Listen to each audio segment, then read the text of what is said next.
Hi, I'm Don Baudin from SampleLibraryReview.com. I've already created a first look video about the Foundry. You can see that here. It's kind of like an unboxing. Got a full written review of the Foundry, which you can find in the links below. And then with this video, what I've tried to do is put together some of the standout features of what I like about the Foundry.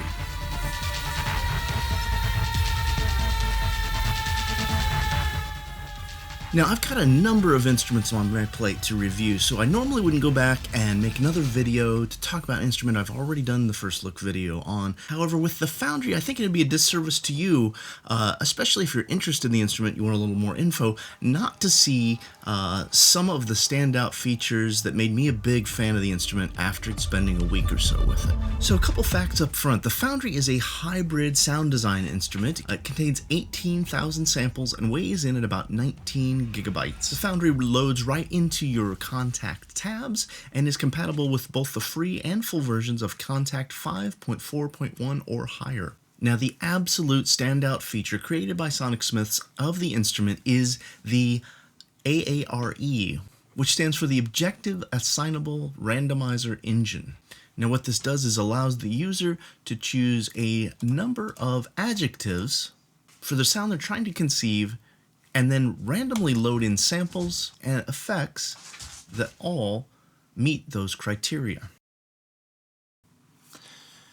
So when you're using the Adjective Assignable Randomizer Engine, you're able to select what you do want. For instance, you want something horror and breathy, not pitched, and rhythmic. You hit randomize. It's creating an instrument for you now. You can see it's loading up here. And we can jump back over to see what it's loaded up. So now it's loaded up here. We'll put our morph in the center.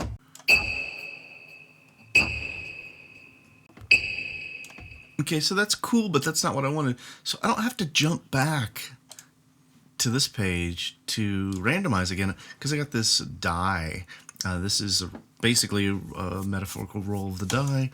See, now we've reloaded up with a whole bunch of new samples and parameters that we can take a listen to, all with the same adjectives. So anywhere you see that die, you can randomly generate what sample is loaded and what effects are loaded here. So you've got dies for each of your 4 banks.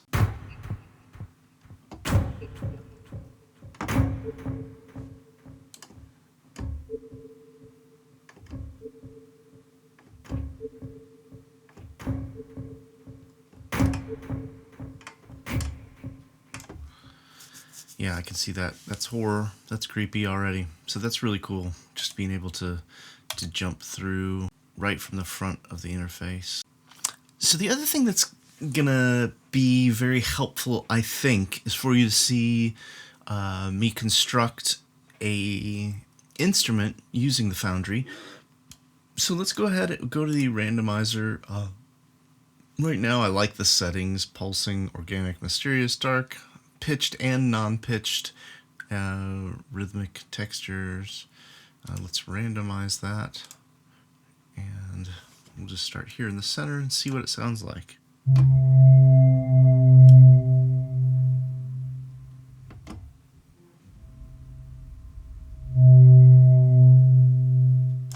Okay, I feel like this doesn't have enough for what I want, because I'd like to kind of morph between some dark, ominous tone with maybe a hit into something more rhythmic. So I'm going to go ahead and randomize it again.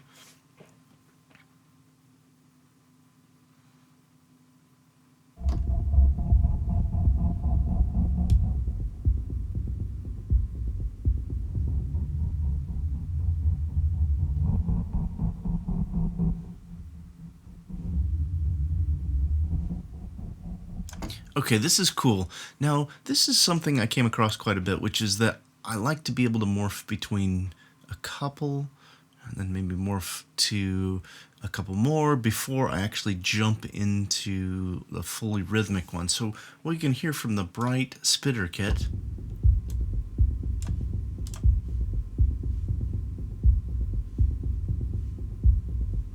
That's a pretty cool sound. I feel like it's a little bit quiet, so let me see what we can do here. Maybe it's this filter. Yeah, it's a filter. Okay, so let's go ahead and jump into the filter.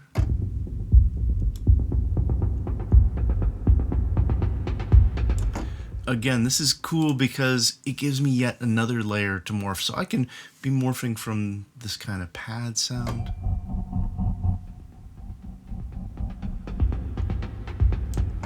into that percussive, and then I could also be automating the low pass by assigning it to a MIDI CC.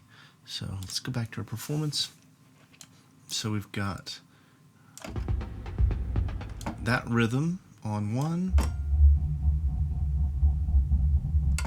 that kind of dark muffled rhythm on 2,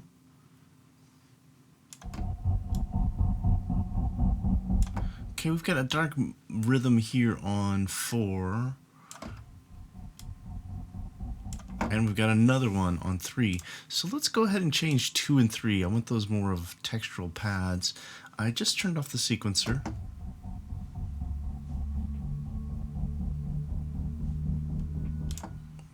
See if we can find something.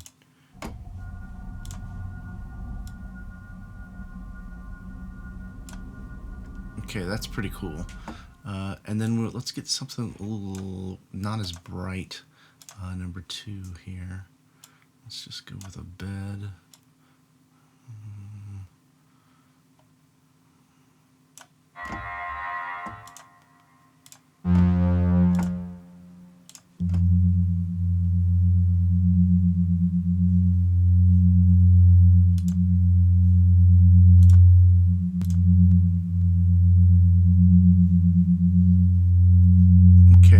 That sounds cool. My only concern is the volume, so let's hear what it sounds like. So this one, let's go ahead and boost up our number 2 and turn down, or number 3 and turn up our number 4.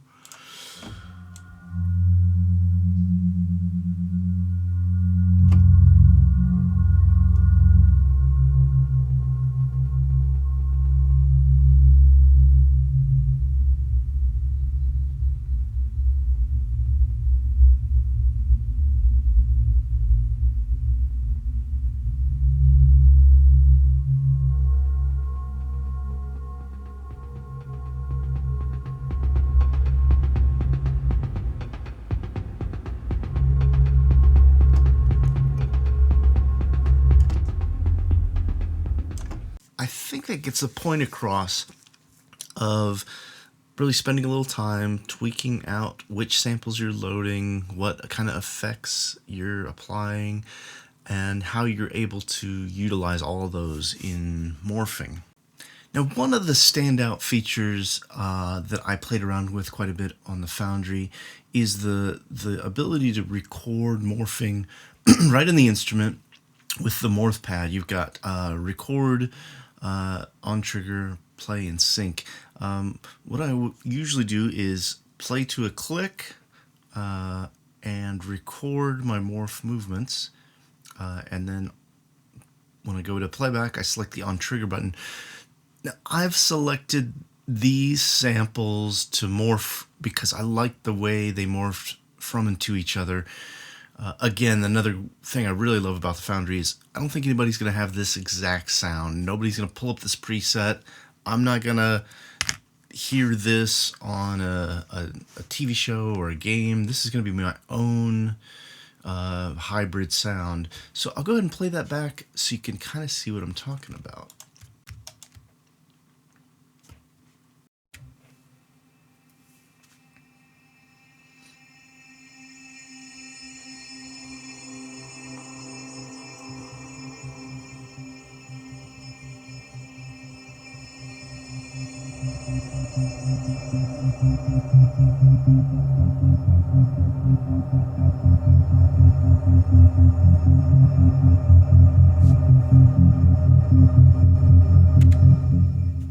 So as you can see, the little ball in the morph pad moved on its own, the different coordinates.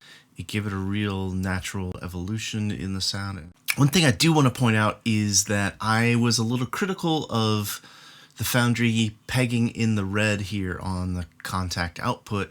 I was really pleased to get an email from Sam Estes, one of the creators of Sonicsmiths, the Foundry, and he informed me that they'd removed the limiter, and the reason being is because they don't want the contact limiter to be affecting the sound of your instrument, and they've given you the ability to control each of sample slots, the volume separately. So you saw I pegged it there. If I was going to get real detailed, if I heard anything, I'd probably go in and tweak down probably this drone here, the pulsing drone, and then we'd eliminate that. Again, one of the things I love about the Foundry here is nobody's going to have this sound. This is going to be my own sound, my own creation. You know, I'm not just pulling up a preset. I'm spending a couple minutes finding something close to what'll work for my picture or my score, and then I'm manipulating it with so many factors to get what I want out of it.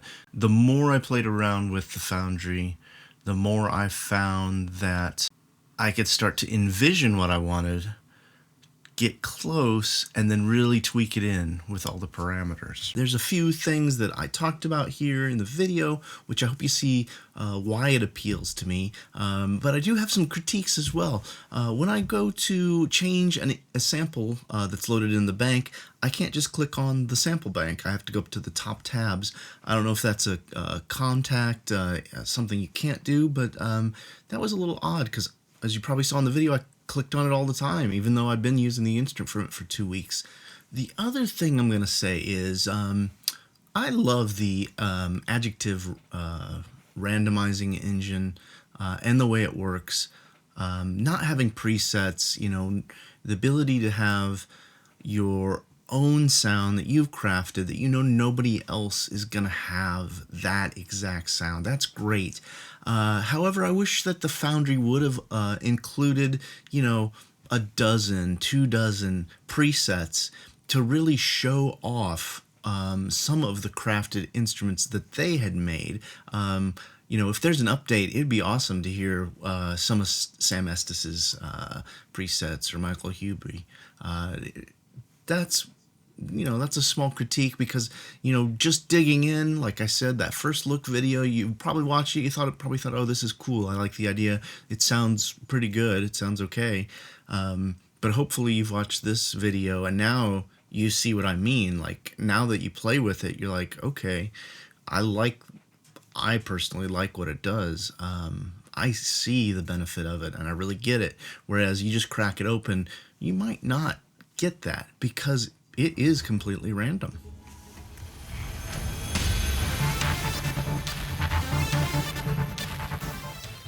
Be sure to head over to samplelibraryreview.com and sign up on our mailing list. Look for the big red button there. We can keep you informed of news, reviews, and the latest special offers from developers.